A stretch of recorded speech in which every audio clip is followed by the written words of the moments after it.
But the question is more, how do you get there? Do you get there by confrontation, violence? Oh, is that the question you were asking? Yeah.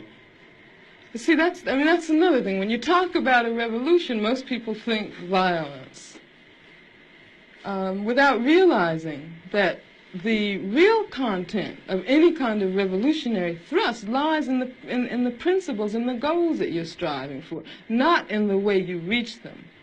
On the other hand, because of the way this society is organized, because of the violence that exists on the surface everywhere, you have to expect that there are going to be such explosions. You have to expect things like that as reactions. If you are a black person and live in the black community all your life and walk out on the street every day seeing white policemen surrounding you, when I was living in Los Angeles, for instance, long before the situation in L.A. ever occurred, I was constantly stopped. No, the police didn't know who I was, but I was a black woman, and I had a natural, and they, I suppose, thought that I might be a, quote, militant. And when you live under a situation like that constantly, and then you ask me, you know, whether I approve of violence. I mean, that just doesn't make any sense at all. Whether I approve of guns. I grew up in Birmingham, Alabama. Some very, very good friends of mine were killed by bombs that were planted by racists. I remember from the time I was very small, I remember the sounds of bombs exploding across the street, our house shaking.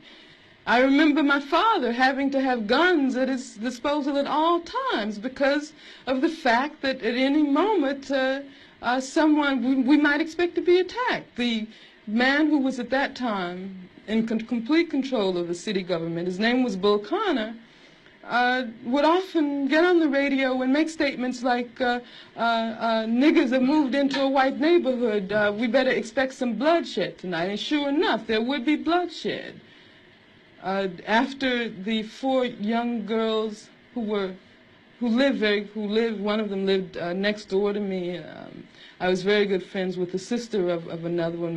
My sister was very good friends with all 3 of them. My mother taught one of them in her class. My mother, in fact, when the bombing occurred, one of the mothers of one of the young girls called my mother and said, can you take me down to the church to pick up Carol? We heard about the bombing, and I don't have my car. And they went down, and what did they find? They found limbs and heads strewn all over the place. And then after that, in my neighborhood, all of the men organized themselves into an armed patrol. They had to take their guns and patrol our community every night because they did not want that to happen again. I mean, that's why when someone asks me about violence, I just find it incredible. Because what it means is that the person who's asking that question has absolutely no idea what black people have gone through, what black people have experienced in this country since the time the first black person was kidnapped from the shores of Africa.